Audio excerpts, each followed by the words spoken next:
The Internet History Podcast is brought to you by MetaLab. Their slogan is MetaLab, we make interfaces. For a decade, MetaLab has helped some of the world's top companies and entrepreneurs build products that millions of people use every day. You probably didn't realize it at the time, but the odds are you've used an app that they've helped design or build. Apps like Slack, Coinbase, Facebook Messenger, Oculus, Lonely Planet, and many more. MetaLab wants to bring their unique design philosophy to your project. Let them take your brainstorm and turn it into the next billion-dollar app, from idea sketched on the back of a napkin to a final shipped product. Check them out at metalab.co. That's metalab.co.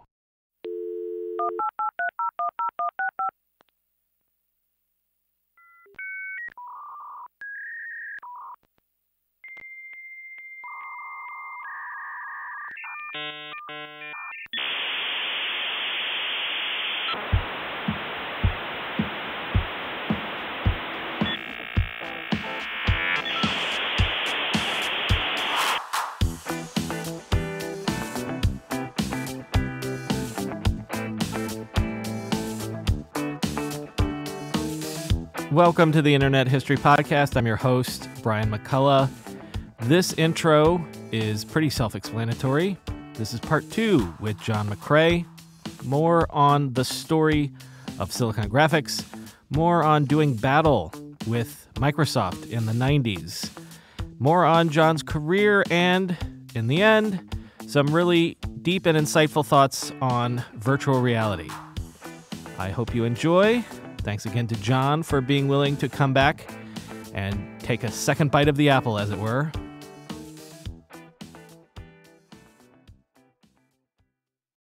John McCrea, thanks for coming back to the Internet History Podcast.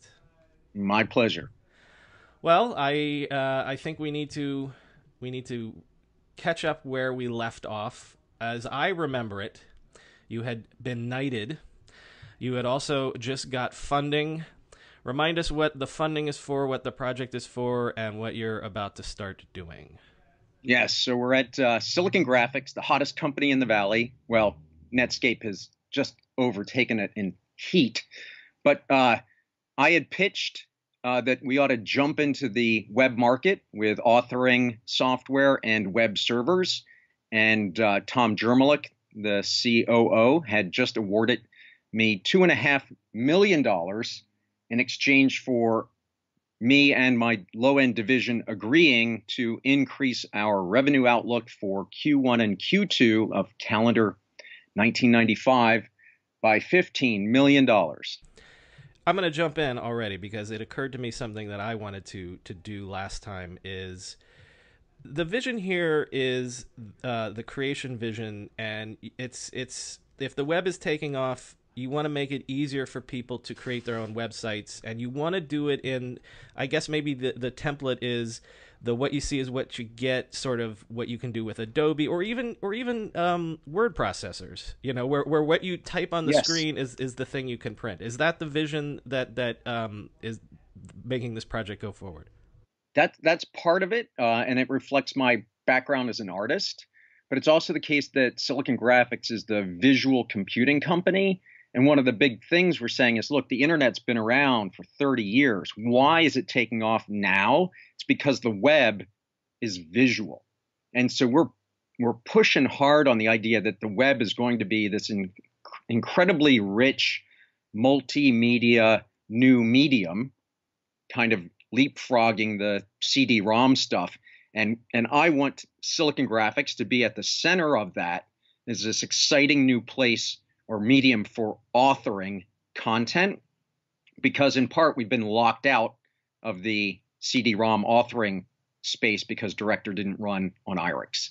I guess maybe what I'm asking also is, are you envisioning the hardcore developer market, or are you envisioning a more democratic market? Anyone can make a web page. Ironically, while we were trying to sell more, 5,000 and up high-end workstations for this, I was also looking to democratize it in the sense of making it accessible to creatives, not just to programmers. Later in the story, Java will emerge, and we'll end up shipping an IDE for Java before Sun does, and we become the first licensee of Java. So we eventually get the developer story as well, but it's more through the Java side of things. All right. Well, enough of me interrupting. You've got your, I think it was 2.5 million, and so let's go. How does this project get rolling?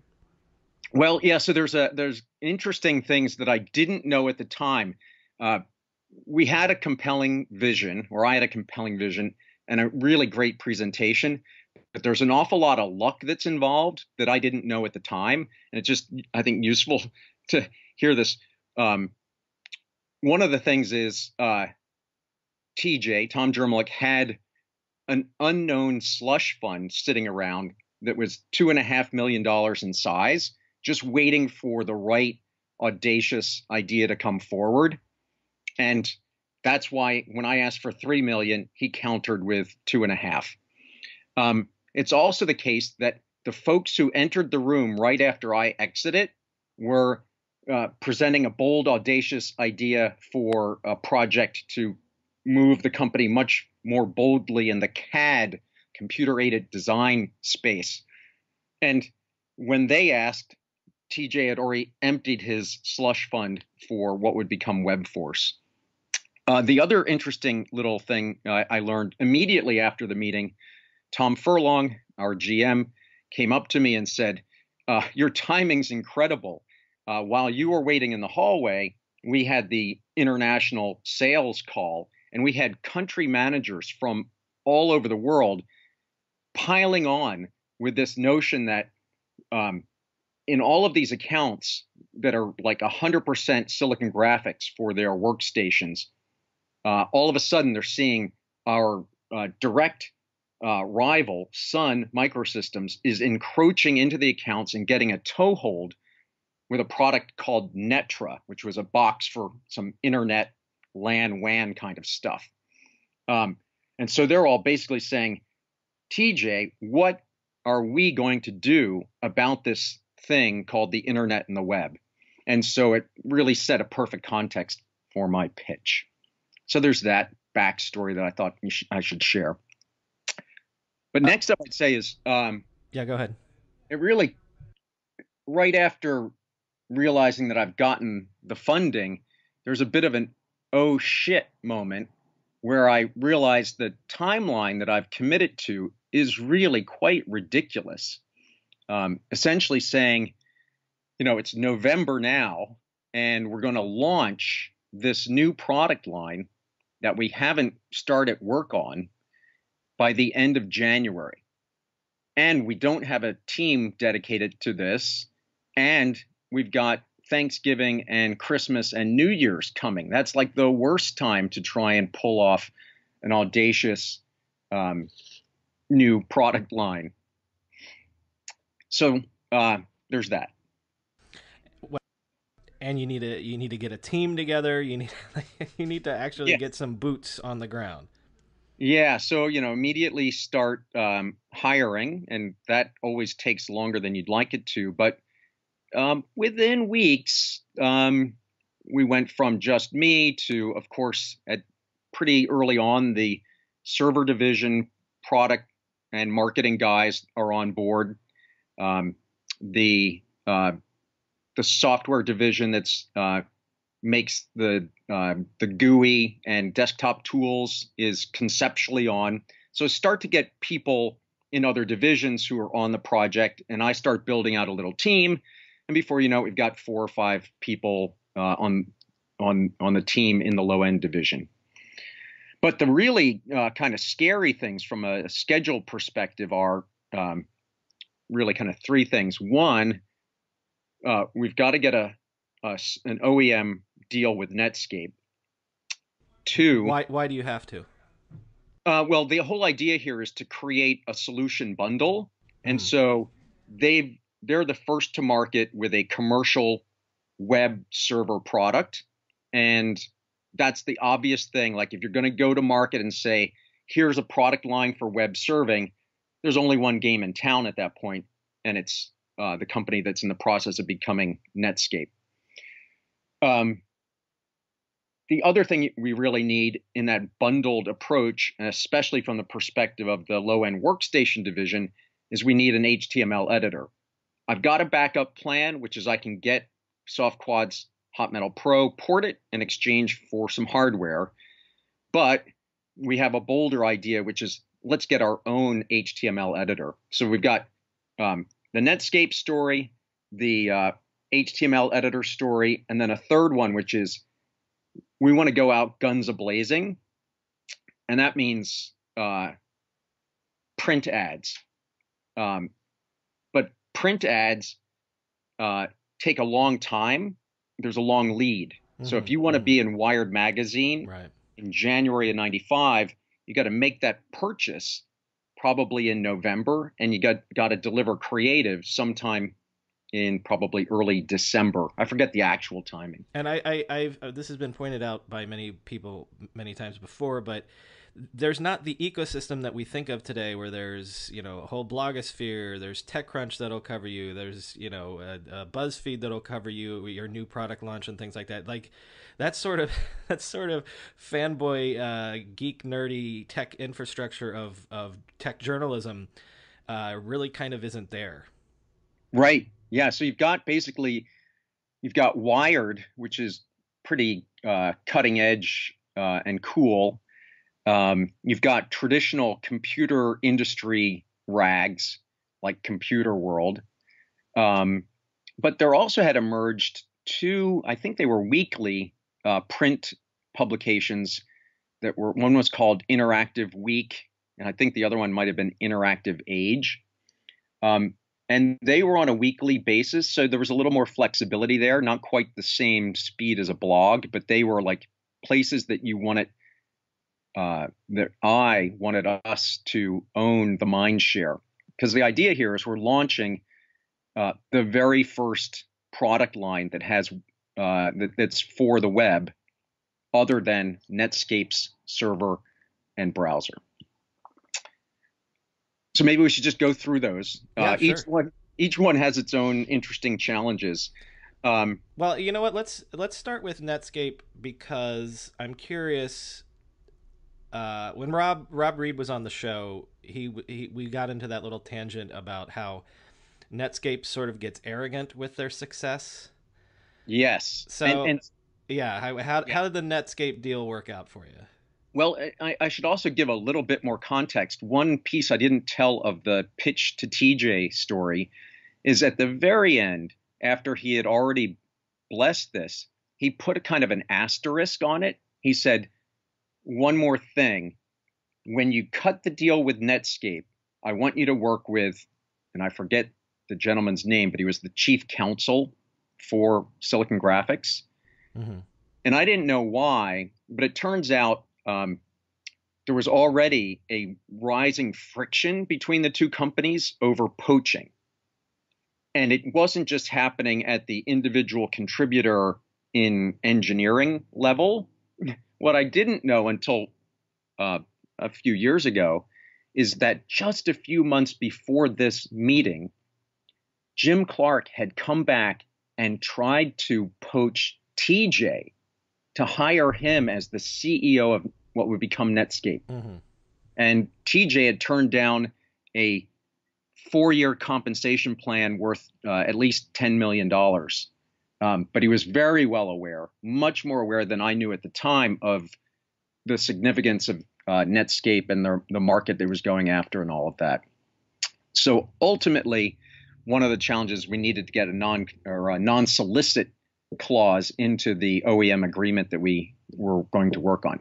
All right, couple things. One, at the time this was happening, if you looked at the top trafficked websites, it reflected a very different world. Some of the most popular websites were the one for Sun Microsystems and the one for Silicon Graphics. Mm-hmm.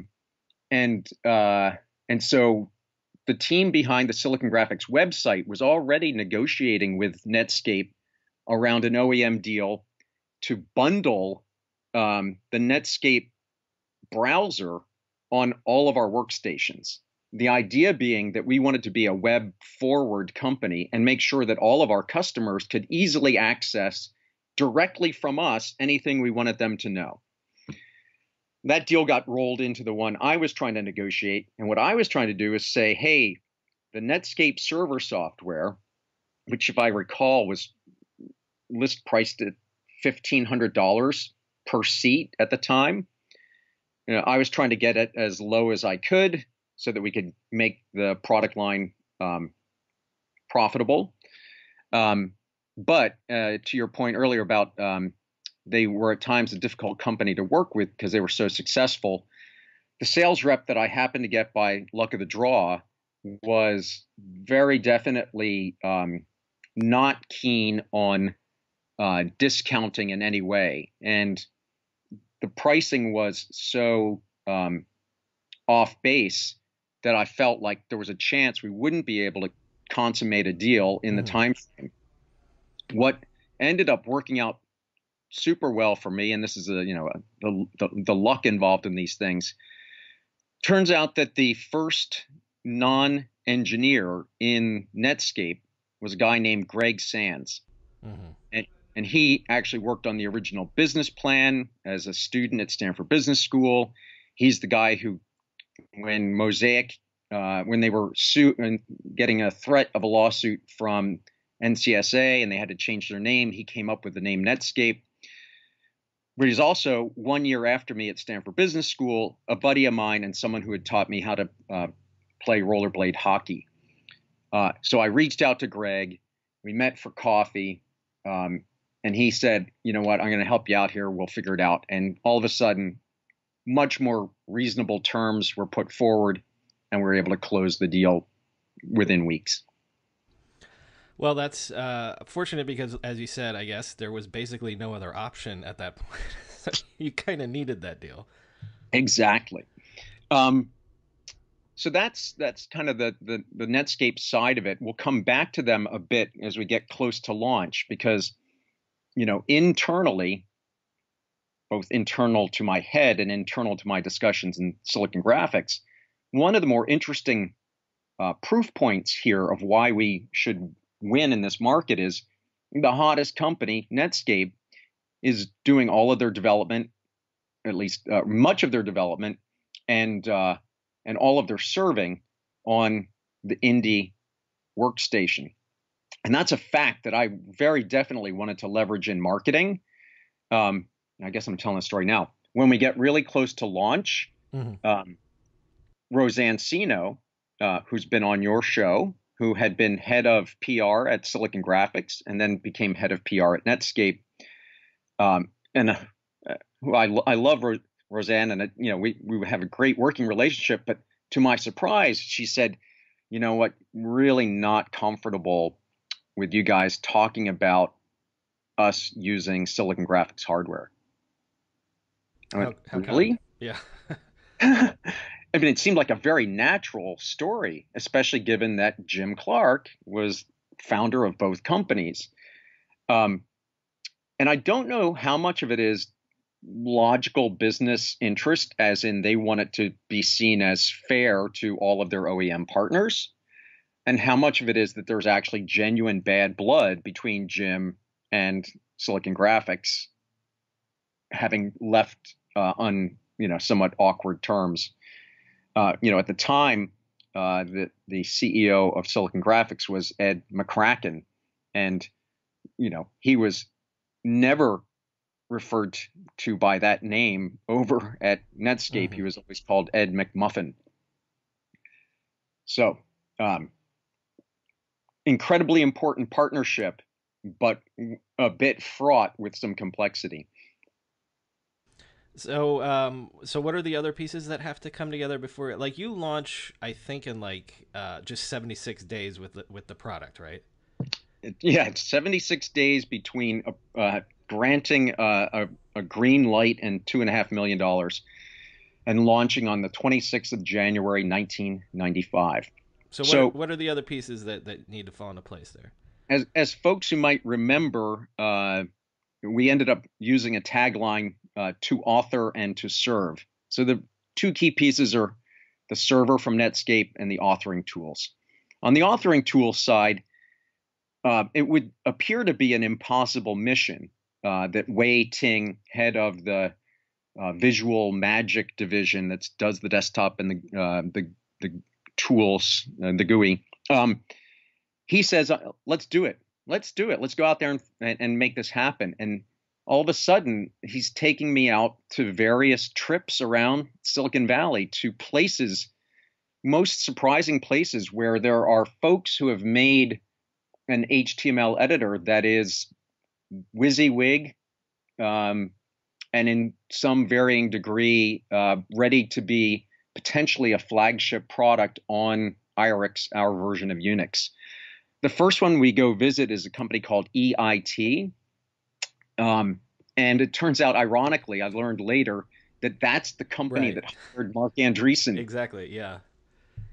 Enterprise something, yeah. That was his job that he got when he left NCSA and before starting Netscape. Yeah, downtown Palo Alto, right by the Caltrain station. And anyway, they showed us on an indie workstation an HTML editor that was in fact WYSIWYG and integrated into the desktop environment in such a way that you could drag and drop photos into it in line, and it all worked. It was just beautiful. The CEO is a guy named Marty Tannenbaum. And so it looked like we might have it, but then Wei Ting asked, what is this written in? And Marty replied, WinTerp. And the look on Wei's face was pretty obviously disappointed. I had never heard of WinTerp. I don't know that I have. Yeah, it turns out no one had, because it was a language that EIT had developed.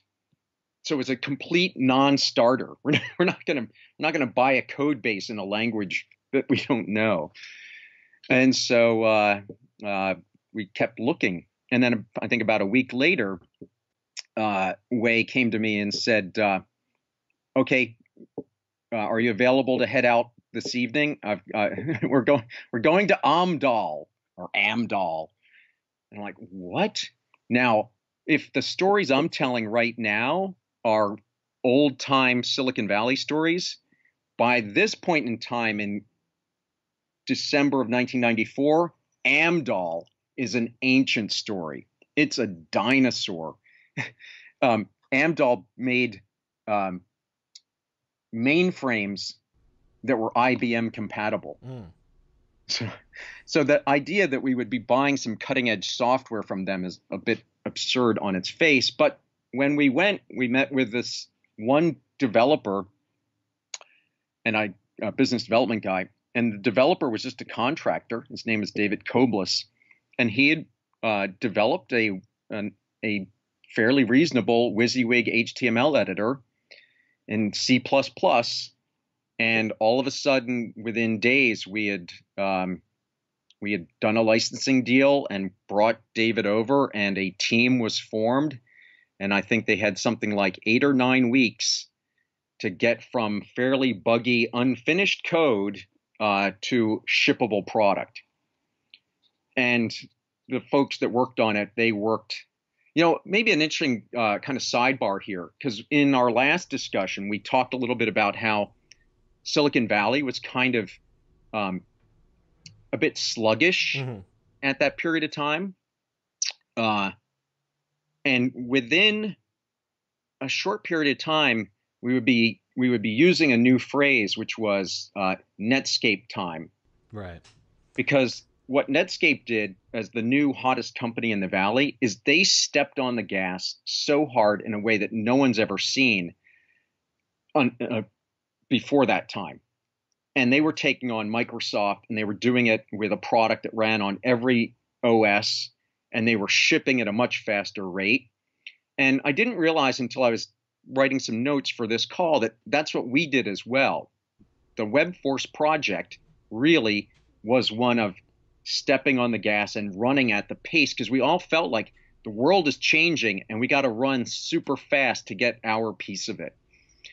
But what's interesting too is once we had a code base that we would turn into WebMagic for the launch, the team decided to embrace an even more audacious goal than a WYSIWYG HTML editor that was integrated into our environment.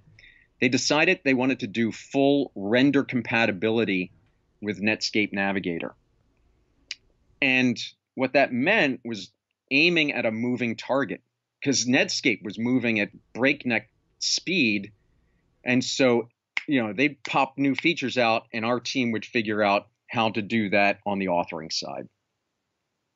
Well, there's a lot of that's also the time period when HTML as a standard is so new that they're throwing new things up. Like I've talked to people about, like, yeah, man, when we could get the center tag, or when we could do tables and things like that. So like you're still in the period where all of a sudden somebody's starting to do something new that like can completely change the way the web even looks, and so you'd look like old hat if you weren't up to date up to the second.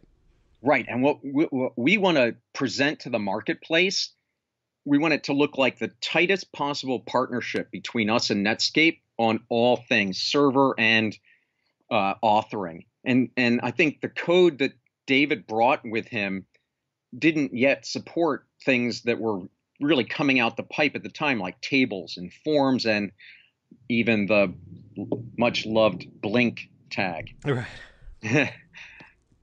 Well, and SSL too, which is going to be important for allowing e-commerce to happen soon. Yes. So those are the kind of short versions of the stories around the server and the authoring software. The third thing I mentioned is we needed to have all this marketing stuff, that advertising, collateral, needs to all be ready to roll this out to the world and to the Silicon Graphics worldwide sales force.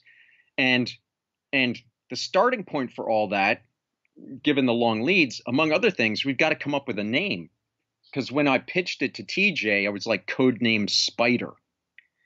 And so I've got this thing I had drawn out, almost like a Gantt chart of like, what are all the things that need to happen by when? And one of them was, finalize the name. And I was trying all sorts of different things. One of the main drivers that would lead to WebForce is, at that moment in time, there weren't any products, software or hardware, that had web in the name. And at the time, part of what was going on is you've got Gopher and Waze and FTP and HTML, and you got it's a soup of things. And there were some of us who saw the web would subsume everything, and others who were still trying to figure out whether that might happen. And so one morning in the shower, it was just like, boom, WebForce. And I think within minutes it was like, and the tagline too, to author and to serve. And that freed us up to do every other thing, from making a really powerful video that explained all this to which remind me, when I post this, even if I forget initially, I can include in the show notes, you have a YouTube video. Oh, that's right, I did get that digitized. Yeah. So it turns out, of course, one of the challenges I never thought about is we've got this 1,000-person sales force around the world that are some of the best hardware sales folks, but they tend to have a real fluency in talking about 3D graphics, talking about performance of hardware. Selling the web is completely new. Web serving and web authoring are not actually in our wheelhouse. Sun at least has the advantage of having had the organizing principle that the network is the computer. They've very much about networking from the beginning. So it turns out this video that we make ends up being the sales model, as in sales guys around the world would tell me, oh yeah, we bring people in and we just stick the tape in and and they watch you talk about the web for 20 minutes. So we had a bunch of those things. We came out guns a-blazing with some incredible ads done by a firm called Poppy Tyson. One was One Stop Web Shop. Another one, we didn't just bet on the web as a new medium. We also saw it as a new style of commerce. So the day of the launch, there was a full-page ad in the Wall Street Journal, and it shows a WebForce Indy workstation, and then big, bold type, it says, introducing the biggest revolution in commerce since the 800 number. And it's all about the web. Mm-hmm. And it's still a time period where companies are having to be educated into, okay, so if we put up a website, how does that help us? Exactly. So that it really is it's kind of a evangelical educational sale. As people, there ends up being this kind of frenzy as more and more people, businesses and people realize, I've got to be on the web.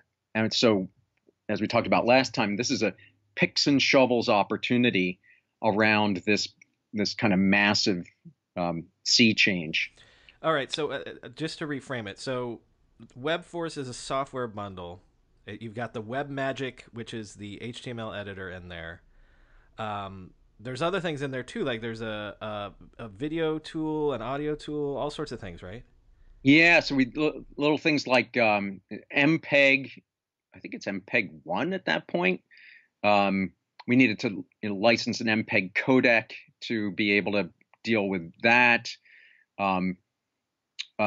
We had Rob Lewis as the product manager and Dave Simowitz as technical guy. And these guys were like looking at all the things that would be needed to make a complete solution for web authoring and serving. And as we were getting close to launch, I got a little surprise gift along those lines of things that you might want to include to be comprehensive, which is to say, and I'm going to pause for. Can I pause for a sec? Sure. I'm gonna make a note of the time. Hold on. Yeah, go ahead. Okay. All right. Sorry about that. No problem. You want to do a 3, 2, 1 or just go? Give me 1 second. I'm gonna note real quick. Where are we? 3620. Okay. Sure. 3, 2, 1. As we were getting close to launch, I got a gift that I wasn't expecting. A guy I hadn't met yet, Rick Carey, who was working on interactive 3D authoring stuff in the Web Magic division or Visual Magic division, came to me and said, what do you know about VRML?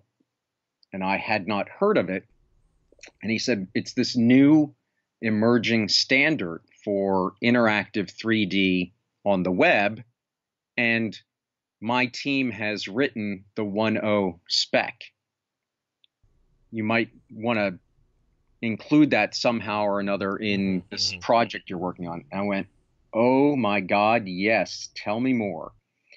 Because the truth is, launching Silicon Graphics into the web market does require you to kind of paint a new version of what people have in their mind about Silicon Graphics. We're known for 3D. We're not known for servers and networking.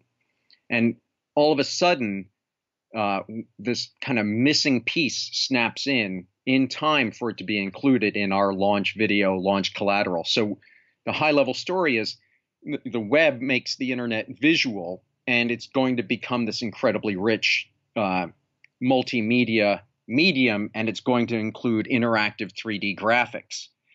And that sets the stage for like, oh, well, geez, I'm going to need something pretty powerful for that. And so, VRML, virtual reality modeling language, or virtual Mm-hmm. reality markup language, Right. depending upon the time and who you asked, is this funny little thing that ends up being a huge battle Mm-hmm. in the industry, um, long before it really should have been relevant. But it's this thing where you go, if there's going to be a standard set for how 3D is done in a networked way, Silicon Graphics must be the setter of that standard. We must be at the front of that parade.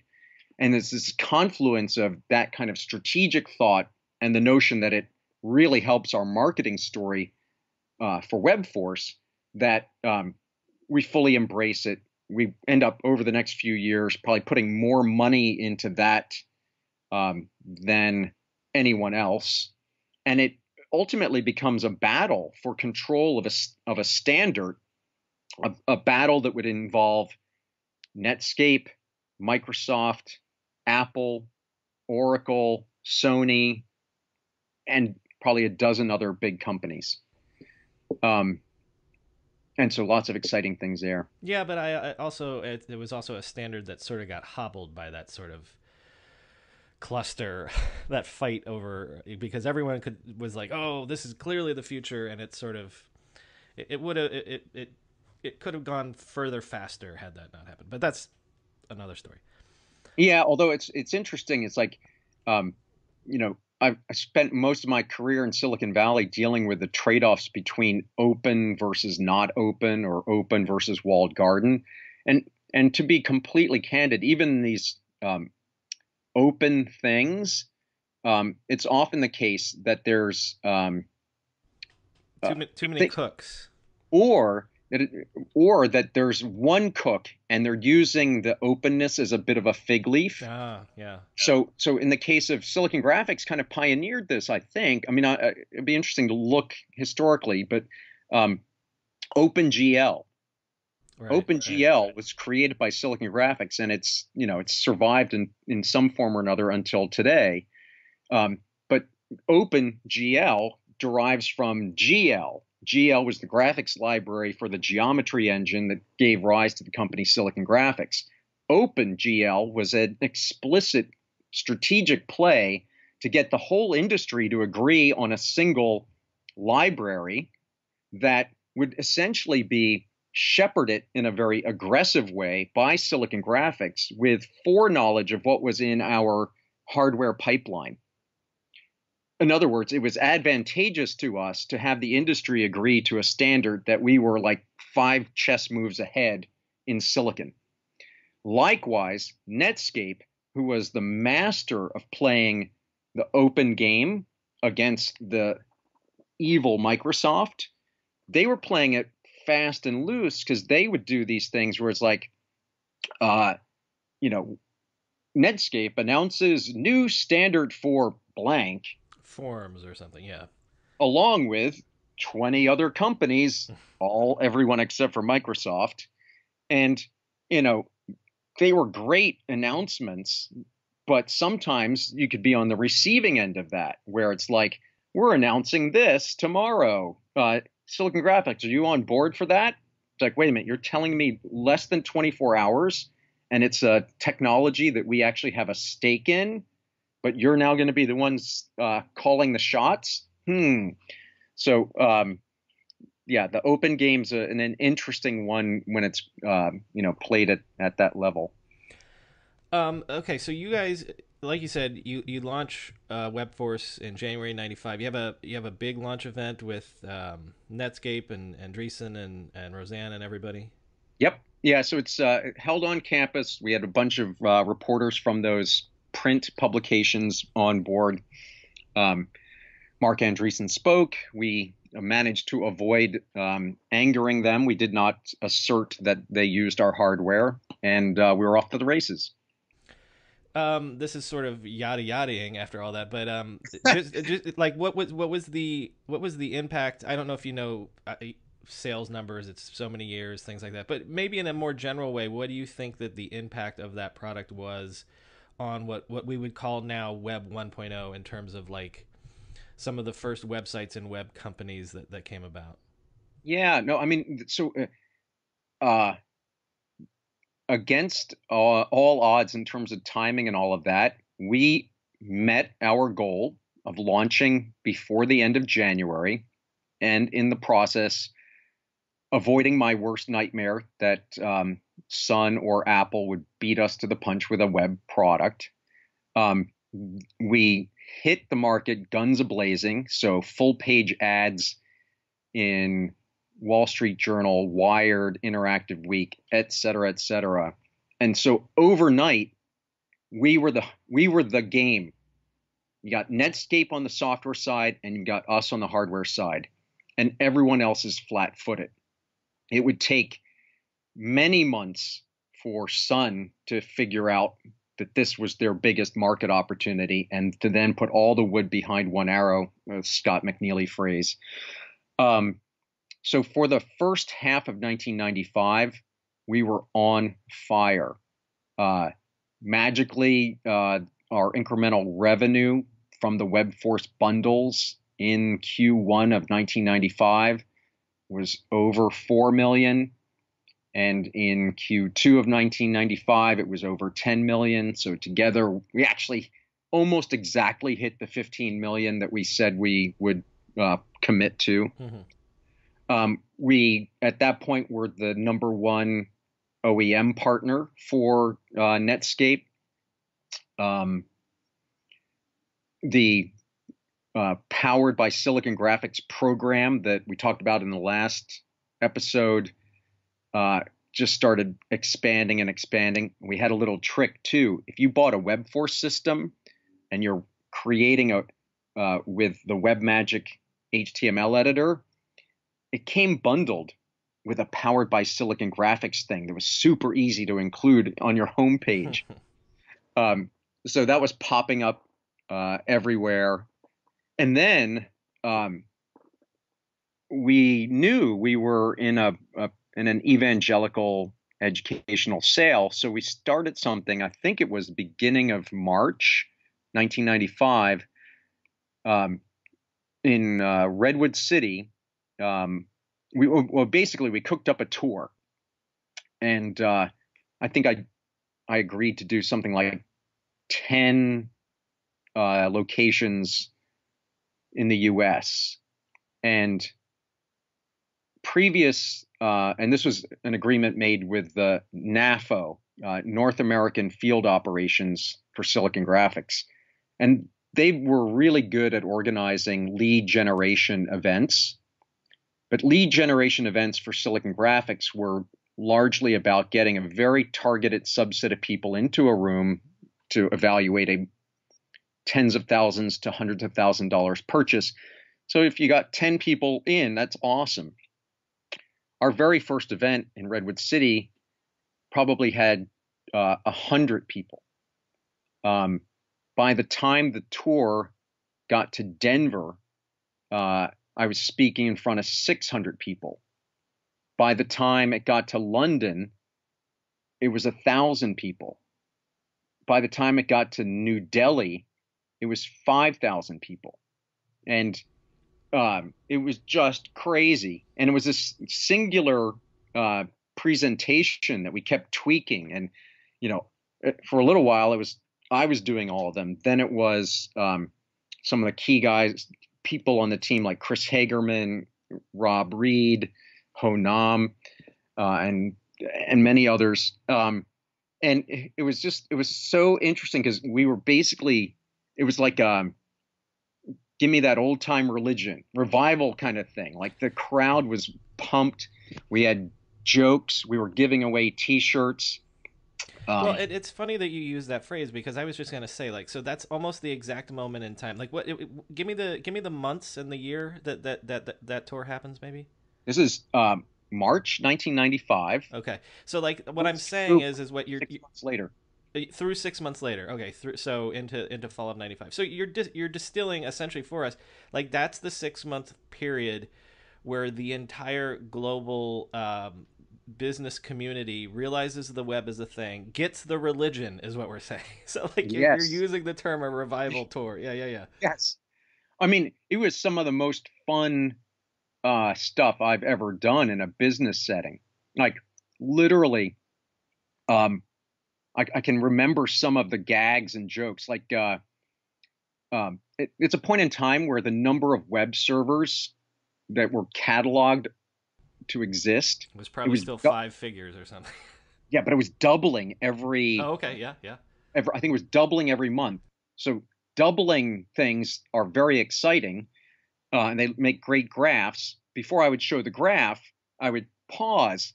I'd be talking about growth. I'd say, does anyone in this audience know how many websites there are right now? And I'm going to give a t-shirt, a WebForce t-shirt, to whoever has the right answer. People would be shouting out numbers, very excited. It's just giving away a t-shirt, but it felt like, Oprah Winfrey giving away a car.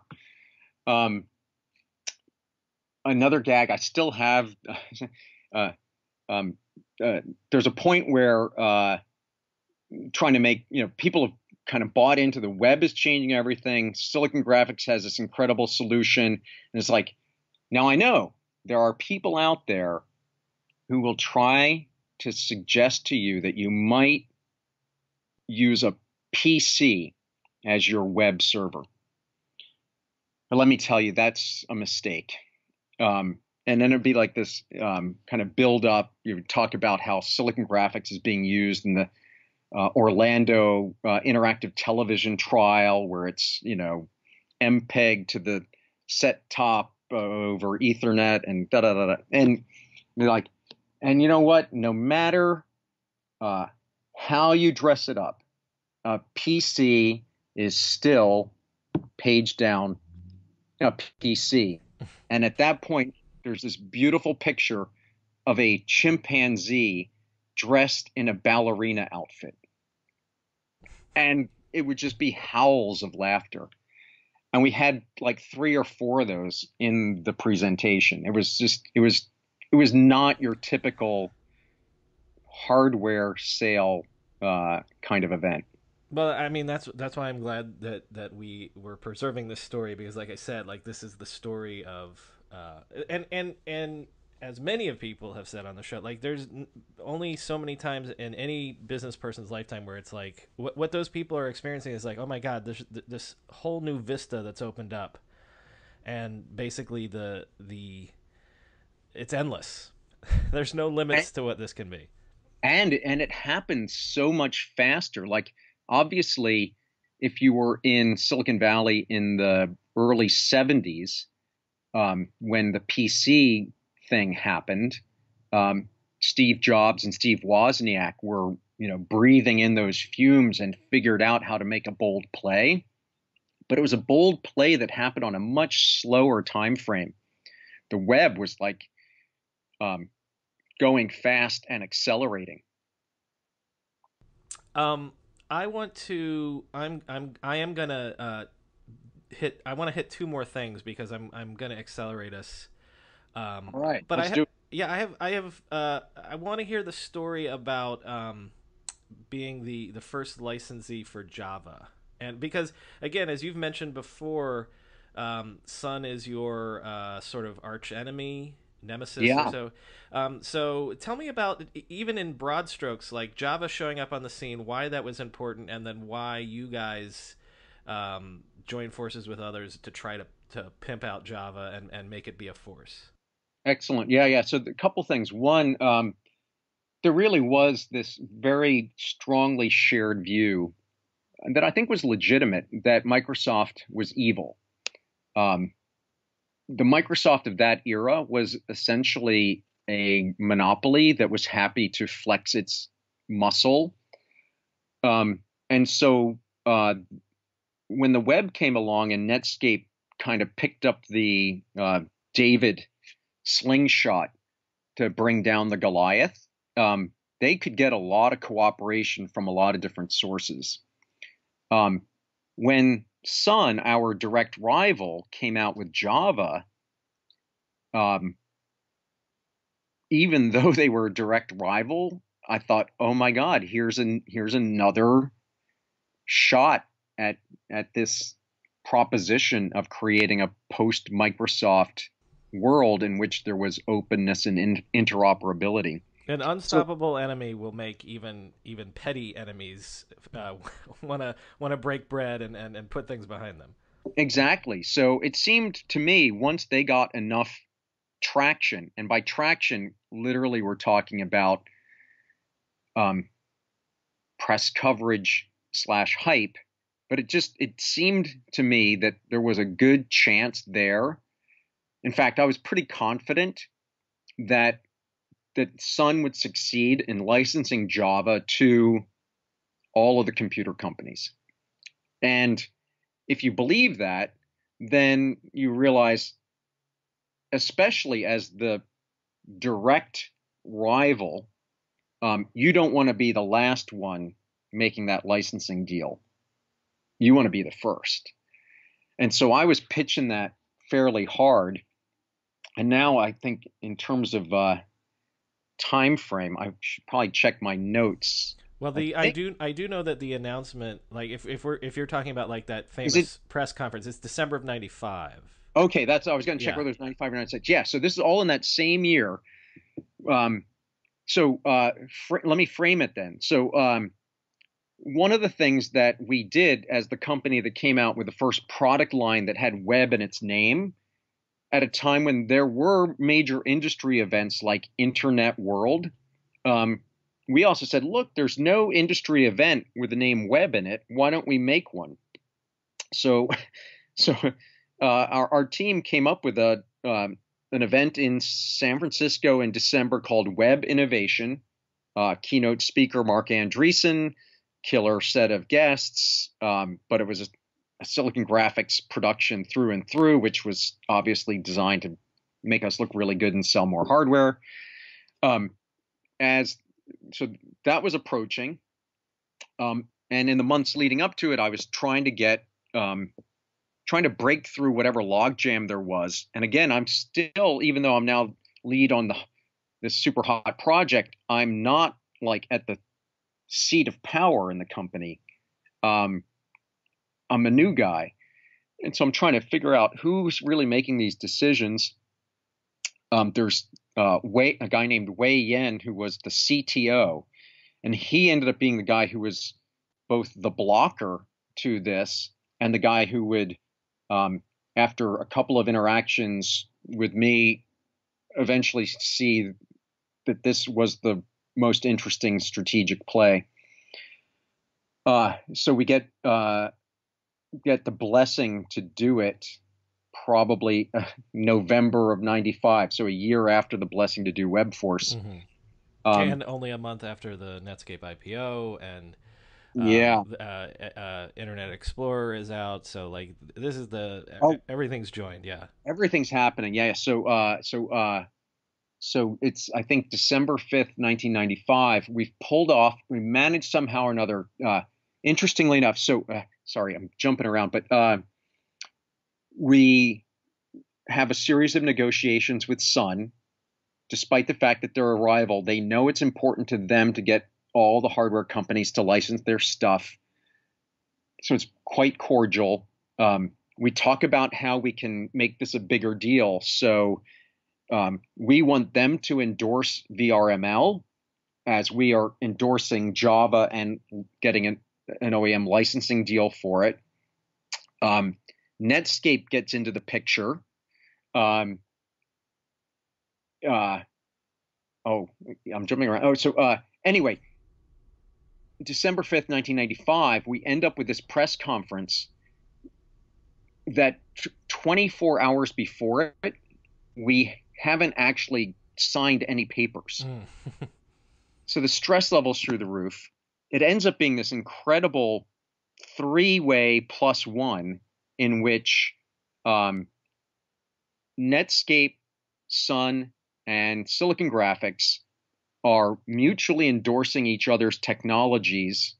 The triumvirate is Java, VRML, and JavaScript, which had been going under a different name up until that. And I think Netscape won it to just make it all seem like each of the three were equals and doing really cool stuff. JavaScript, of all of these things, has probably had the longest run of Yeah, success. right.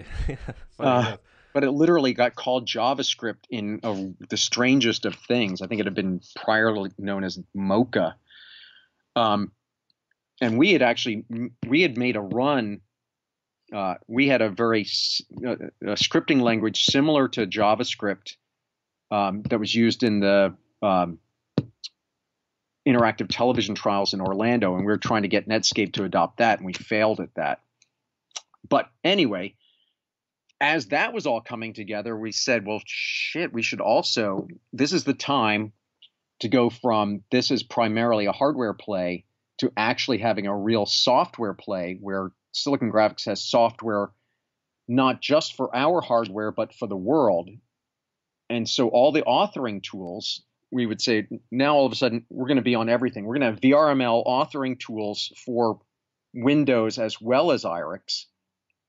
And so we created, so this, all of a sudden, this press event that came together in a very short period of time has this three-way announcement, plus the announcement by Silicon Graphics of a new division called Cosmos Software that will be making authoring tools and browser plugins for universal open content, by which we mean HTML, VRML, Java, and JavaScript.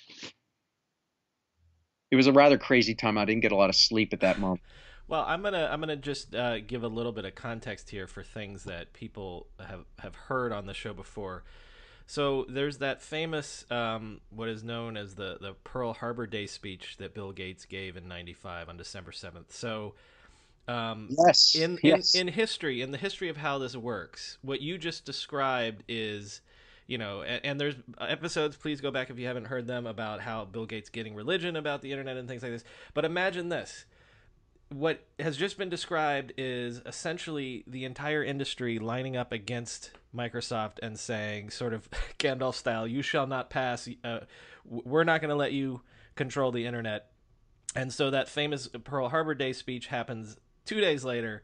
We're gonna what was his phrase? Hardcore about the internet. I don't know if that was the time he said hardcore, but whatever.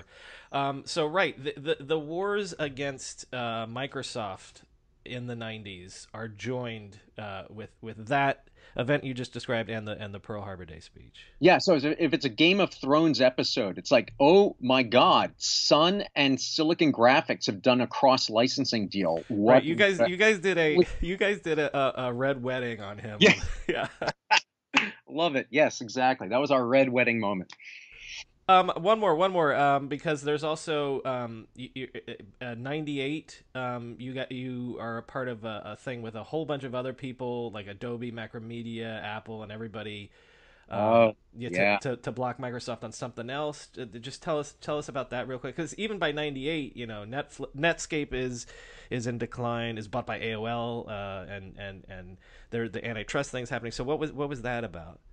Yeah. So this period of time has this long slog of a battle between open standards on the internet and proprietary things out of Microsoft.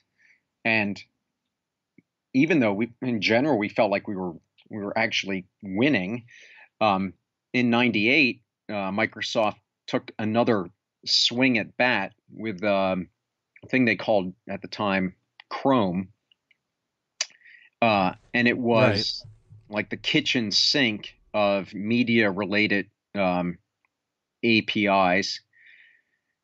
Following on from not Google Chrome, by the way, in case exactly, right, yes, different Chrome, and it was fascinating and chilling,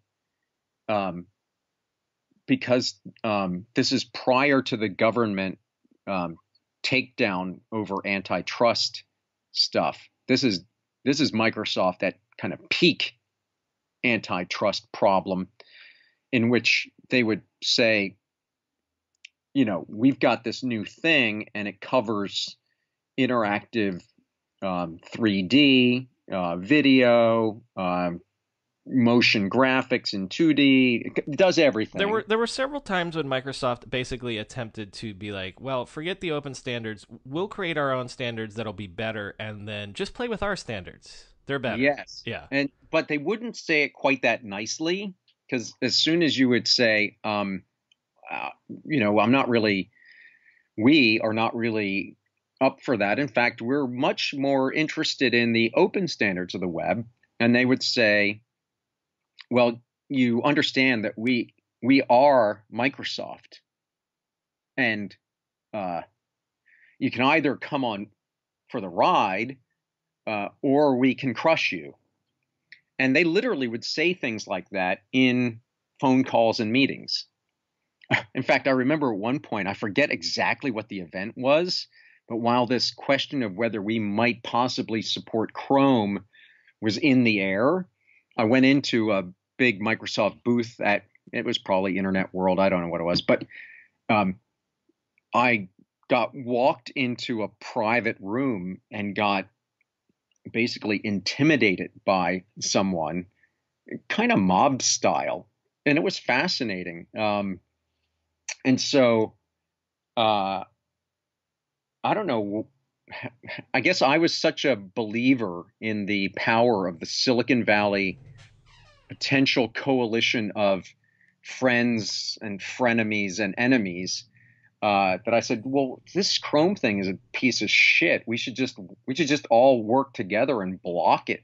And so we ended up reaching out to representatives from Apple. Kai-Fu Lee from Apple was there. We got the two co-founders of Adobe. We got someone from Macromedia. It might have even been, I don't know who is from Macromedia. Someone from Sun, someone from Netscape. Eric Schmidt from Sun, I bet, right? Oh, that's right. Eric Schmidt from Sun. Maybe Martin Haberly from Netscape. Anyway, it was a who's who of powerful, deeply technical, very strategic players from a bunch of companies that have never had a private meeting together. And we talked through, what is Microsoft asking of you? What are they threatening to you? What is your thought on response? And we basically agreed to have the same FU response to Microsoft around this particular topic. That's funny, because I feel like that used to happen a lot more. Like when I had Rod Canyon on to talk about Compaq and how they did battle with IBM, when IBM essentially tried to create a standard, and the industry got together and was like, no, you're not going to lock this down. We're happy with the clone. Like I bring that up because I feel like that should happen more today, but it's almost that now more today, all of the players are the ones that get together in these consortiums. Like you would be more likely to see Google, Facebook, whoever get together in some group to block something from the bottom up that was threatening to them, versus someone punching up and creating a Fellowship of the Ring to fight somebody else. You know what I mean? Yeah, totally. Yeah, no, I think the dynamic today is quite a bit different from the dynamic then. Back then, there was the sense that humanity, as well as all of us good guys in the Valley, were being held back and threatened by a duopoly in the form of Microsoft and Intel. These days, there's this very interesting Google, Apple, Facebook, Amazon, these four juggernauts are killing it, and they're behaving simultaneously like big companies and aggressive, hungry startups. Well, and not to give any ideas to any antitrust lawyers out there, but like that is the definition of you have an oligopoly. Because even if you have a new up-and-comer like an Uber, it's better for them to go along and get along. And it's almost better for the incumbents to go along and get along with the new up-and-comers, because if you bring them into the fold, then they're not, that's a sidetrack. and we're already at the hour mark. So here's what I want to do. But hey, but you know what? We covered a lot of ground. I'm surprised at how well we did. Well, let's do this. I want to give credit to other things in your career, but not in as much detail, sadly. But so tell me, you leave SGI in June of '98. Is it because at that point the web is happening and it's like, I want to get in on this party that's happening? Well, I'd say this. No, like I was, back then, if you cut me, I would bleed purple, Oh wow, yeah. which is what we talked about at Silicon Graphics.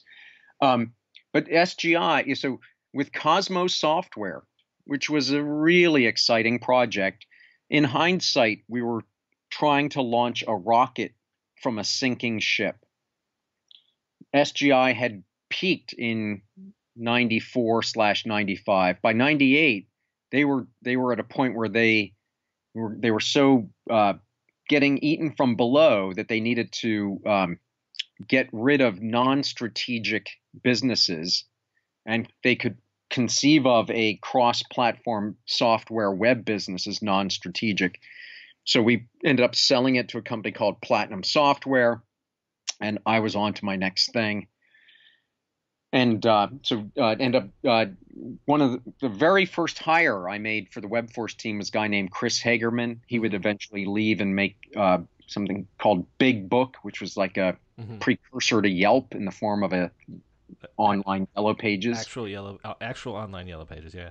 Yeah, yeah, and he and I got together and created a company called Affinia, which Now, was a yeah, really early mover. yeah. Can I? Because there's a couple things just in my because I was not exactly familiar with Affinia, but this is like '98 to 2000 era, and so there's e-commerce things here. Like you've got partnerships with Amazon, but also pioneering in cost per click ads as well. Yeah, yeah. So the big bold bet of Affinia was that the future of the web would be rich with e-commerce, and rich with content, but these two worlds were so different that there'd be a great play for a man in the middle. Um, the original instantiation of the idea was we're going to crawl and index everything available for sale on the web and make that available to content sites for them to easily have a storefront of goods that were thematically related to the content they had, therefore allowing even a small site that was about fly fishing to get their beak wet with e-commerce without having to deal with um, transaction security, fulfillment, and all of So that like stuff. a combination of affiliate marketing, but like you're also scraping the products that you can put Yeah, together. I mean, Okay, yeah. and at the time, I think we were scraping, but not because we wanted to, and we were actually trying to get them to give us XML and but it's like super early days of e-retail. A lot of people have questions about that. There's questions about advertising. We ended up realizing, um, uh, we're our best deal at that moment when we're small is the shitty affiliate marketing deal as opposed to something better, Mm. where we get paid per sale, um, and the content folks want to get paid per view. We come up with this. It seems like a smart uh, compromise, which is what if we pay you on cost per click and we take on a little bit of the risk. Um, it was heady times, and the truth is that any of the startups that are web related startups in the 98, 99, 2000, 2001 timeframe, uh, so much of it is around um, where were you in your fundraising cycle relative to the big crater when the meteorite hits in March of Yeah. 2000. My wife and I are both Silicon Valley startup people. We were both in relatively early stage startups, and we got married and we were on honeymoon in March of 2000, and Oh, boom, it poor hits. timing. I mean, good for you. God bless. Yeah, But but yeah, I happened to check, and I'm like, oh man, my mood has just gone way down. Um, Affinia was about to need to raise funds, and the the company my wife was at had just raised 50 million. So they survived the great die-off, and we did not. And who knows how much of what we were doing was a great idea too early and got hit by this dysfunction or not. Who knows? Can I didn't intend to do this, but can I ask you for a little bit of color? I always fish for this, and I've never really gotten satisfactory stories that I know are there if people would just be honest. But like, just describe the feeling of the meteor hitting. Some people have said that we really thought that it was a fad, it was over. Other people say, we're true believers. We knew that people had gotten too greedy. What is your memory of like that year to 18 months? Because again, the NASDAQ goes down, the bubble bursts, but everyone it really is dead by the time 9/11 happens, right? Yeah. Describe that. I have vivid memories that I've never shared before. So first time ever. As you can tell from how I've talked about the stories I've told, I was and am a true believer. Like, this was the biggest thing happening. The meteor hitting of the NASDAQ crash of March of 2000 is completely jarring. Even though we've seen signs of stupid behavior, it was jarring. In hindsight, like, it took me a long time to figure out what happened was less about Silicon Valley and much more about Wall Street. Wall Street dropped the quality bar for making an IPO happen, and they kept dropping it in the same way that they dropped the quality bar on houses, mortgages, right? So, I mean, essentially, financial bubbles seem to happen when financial people change the rules of the game to let crappier stuff through. But when Wall Street lets crappier startups through, venture capitalists do what is rational, if not prudent, and they fund things based on that. At the same time, we all know the world is changing. And one of my funny regrets is I started buying internet stocks in 1998, and I held a portfolio that had a 10x rise between 98 and 2000. And you said portfolio, not just you had one. You didn't just get into eBay and did well. You're saying a whole portfolio, yeah.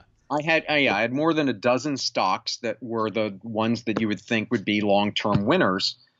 I felt like a genius, but everyone around me felt like a genius. It was that period of time where you could get venture capital 10x returns in the E-Trade, browser window. Yeah. Yeah. So yeah, of course that could have been a warning sign, and there are other warning signs. I still haven't written the post on that, which is, things like, for Affinia, it's 1998. The bubble is clearly inflating, and signs that you're in a bubble. The landlord for a fairly shitty office space near Moffett doesn't just want cash. He wants equity, and he wants to hear your pitch. And he doesn't want to hear your pitch unless you're funded by Sequoia or Kleiner Perkins. And the PR firms, their plate is full, and they don't want to talk to you unless you're funded by Sequoia or Kleiner Perkins, and they want equity, not cash. And the lawyers and everybody's doing exactly. Yeah. So obviously it was getting very frothy.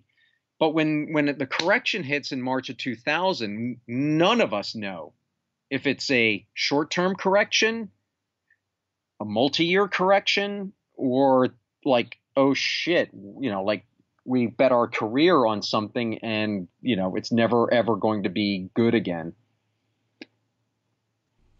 I was just actually this weekend reading a first-person account that I had never read before that was like, you could travel down the highway to Silicon Valley from San Francisco again, and there was no traffic.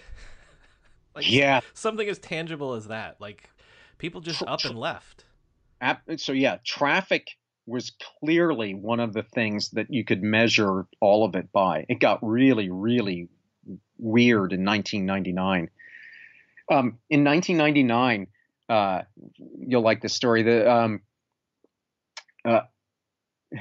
I ended up hiring a guy into Affinia, Dave Loudon, really great guy. Um, but he had been at a startup called When.com, which is like the Right. first. I've had one of the founders of When on. Yeah, yeah, yeah. So it was a, Calendar startup. Yeah. yeah, it was a Web 1.0 calendar startup that got acquired, I think, by AOL. One of And the portals. Yeah, yeah. at some point, like five of the people on that team decide, I guess their handcuffs are off, whatever. They're ready to move on, and they put themselves out onto the hiring market together, and craziness ensues. Like, I interviewed two of the five guys, and they're like, "You can't believe what's happening to us right now. We are getting job offers that are incredible from companies we haven't even met with." And right, because they had successfully already had an exit. So it's like, Yes. yeah. and That's it. and also you know, I should preface this by saying I have done business development as part of my set of skills in the Valley, and I appreciate great business development. It's a hugely valuable thing when done in a strategic way. That said, there's an awful lot of folks who come from all over the country or all over the world. They hit Silicon Valley, they've got no experience, they've got no unique skill, and they're like, "I'm here for my business development job." And it's like, that's another sign of the warning. It's like people coming out of nowhere that like just show up, and they think, It's time for me to get my big paying, my gold ticket." And that's not the way to go. No. All right. Right. So But ever since though, what's interesting is I've now battled for years. Like, I think from 2005 or 2006 onward, like there's all these much younger people who didn't live through the actual bubble and its collapse, saying, "Oh, Silicon Valley's in a bubble. It's a bubble now." Like every year, it's like, no, let's like we are not in a bubble. it's funny. I've come around on that because I used to complain about how every time anybody, do you remember when Facebook was valued at $100 billion, and people thought that was insane when Yuri Milner or whatever came in at that valuation. And that used to bother me all the time. That it's like, no, we've seen a bubble. This is not the bubble or whatever. And I felt like that Silicon Valley had PTSD from the bubble. Yes. Yes. I've come full circle on that, where I think either it's generational turnover or it's too much success at this point. I mean, what? 8 of the top 10 market cap companies in the world are all tech companies now. I think now we've swung too far in the other direction. No one has a memory that this can go south. Right. Okay, there endeth the rant. All right, listen. John, I'm gonna stipulate you clearly did not lose your faith in technology because positions at Plaxo, you've been at Comcast, you've been a co-founder, MediaSpike, VR companies. Let's do this as a good way to bring this to a landing. First of all, what are you doing today? So I am, after my VR company did not achieve escape velocity, rather than potentially getting a job at one of the big four, I love the startup game. So I've been advising a number of startups, and I'm consulting with one right now at 30 hours a week that's doing some interesting stuff at the intersection of AI, marketing, and social. I didn't want to do. I'm gonna interject one question Yeah. that might get a long answer, but all right, and forgive me because maybe it's an unfair question. I'm old enough to have heard that VR is right around the corner. My entire professional adult life, going back to Jaren and all of the startups in the mid '90s, and is VR coming, or I'm trying to think of how I really want to phrase this. I understand. It's a complex question. All right. You know what? I got a different way to ask this question. All right. When video games took off with Atari and Pong, it didn't need any evangelizing and laying the groundwork and waiting for the technology to catch up. Fucking Pong was a goddamn dot, and like they hacked a CRT monitor to even make it happen. Like, what is the thing that is holding back VR from being that thing? Because people do have experiences with VR where it kind of blows their mind, but then it's not like video games just happened. Social just happened. Once you got connected to your friends, you just did it. You didn't have to be told. What is the problem with VR going mainstream? All right. So, I'm on the short list of people who's been literally burned by wrong market timing around VR type stuff twice. Yeah, hit me with it. Separated by more than 20 years. So, my God, I hope 20 years from now I'm not talking about a third time. True VR is both hard and a long-term quest. I also say AR is obviously a big topic as well. Sure. We can group them together for the purposes of this. Yeah. Well, no. What I'd say is this: right now they get smushed together, but as hard as VR is, the moment at which it truly becomes mainstream, true mainstream AR will be at least 5 years further out than that, because it's a much harder problem. True mainstream AR will come later than mainstream VR. And here's where I'm going. VR is not something you do in public. It's something you do in a safe space where it's actually okay for you to ignore the outside world and immerse yourself in a synthetic reality.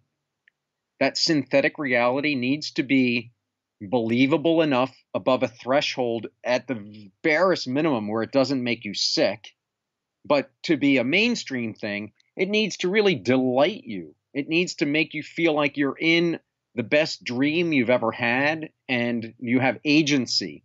And to have agency, you need to be able to not only see the things that are happening, but you need to feel like you can move around and that you've got hands and so it kind of puts you down this pathway where you eventually, like in my VR startup that was at the intersection of music and music visualization, and we were doing virtual rave type stuff.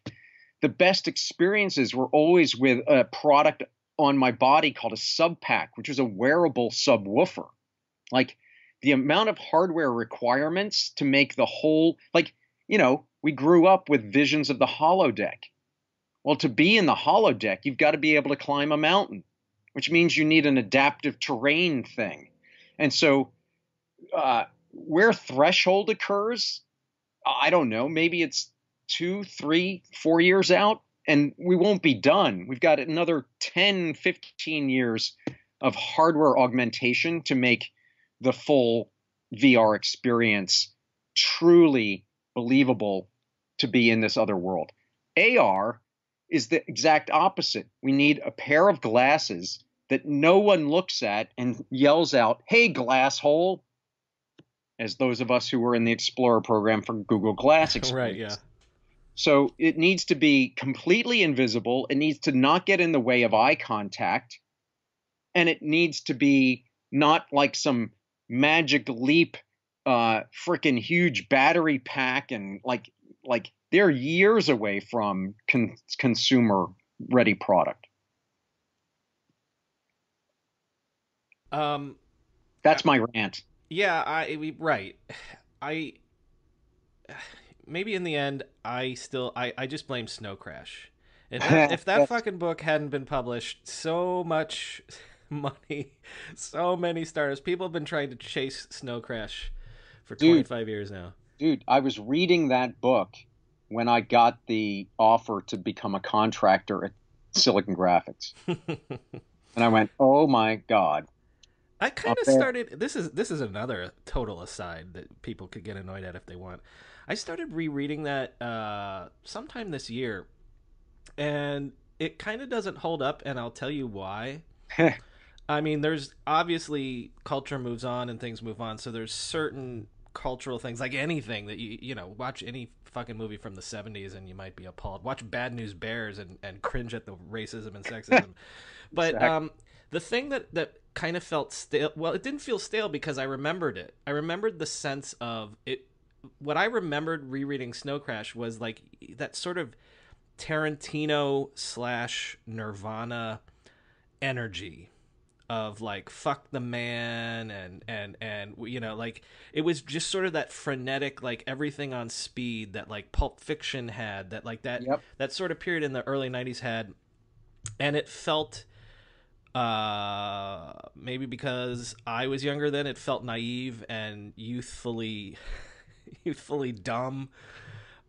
Still a great book, but like that's the thing that struck me about it was like, oh yeah, that is so of its time. That's the weird thing. Some things are eternal, and then some things are very of their time. And I feel like that book was. Anyway, that's my aside. Well, I have to say though, hats off to Neil Oh Stephenson. I mean, sure, it's a really great book, and there's things he does with language. yes, I yes, I so I'm inspired by, like, just like the turn of phrase "burb clave" yeah, yeah, yeah, and the stuff that he put around that. Like, he yeah. made such a believable dystopian suburban America that had wrought it in such a Well, and particular. that's always the problem with sci-fi, because then once it goes 20 years later, 30 years later, you're like, well, it didn't turn out quite this way. Like the thing, like now we are kind of seeing the corporations running everything, but it's not like the mafia is running pizza delivery and things like that. You know but yeah. So anyone listening, if you want a taste of literally what guys like us and like the people starting Netscape and all this stuff, what was filling their brains and inspiring them, read Snow Crash. It's a very of its time thing. Okay, There you go. I think that ties it in a bow. one more to tie it in a bow, and this All one you right. can answer simply. Um, what are you excited about? And it could be technology. Who was it? Malik said he was into photography and told us all about how he got obsessed with photography. At this point, either in your life, either this year, either this week, what excites you? Hmm. Well, I continue to be excited by technology, although full confession, I've gone from being worried about it not moving fast enough to being a bit worried about what it will all turn out in the next. I think, the next 20 years, we do see this exponential curve delivering us into places um, that do start to feel a lot like science fiction, and where some of the smartest people around Silicon Valley have differing views about whether it will result in an abundant utopia or a place where so much of society has lost meaningful work because of AI and robotics. I think that's the area where it is the most exciting. It's kind of interesting to me as I've been trying to figure out what's next and talking to startups, but I also looked around, where do I have the deepest set of network connections in the valley? And it turns out the company where I know the most people is NVIDIA, and they're right at the center of that Yeah. compute-driven AI revolution. And so I'd say AI is the thing. It's the thing that both scares and excites me the most. And so there. Yeah, that does put it in a bow because, as we said at the beginning of the previous episode, I think the best analogy today in this moment to Silicon Graphics is NVIDIA. So, listen, you have been, John, more generous with your time and your contributions than maybe your top 3 in terms of contributing to this podcast and this project. I want to thank you so much for coming on the show again and sharing all of that and being willing to go on tangents and rambles and rants and just thanks. Hey, it's been a great pleasure, and I wanted to thank you because I think that this period of time that you have helped chronicle through this podcast is super important, and I'm really grateful that you've been recording this, and please keep doing it. It's really, really important. Thank you.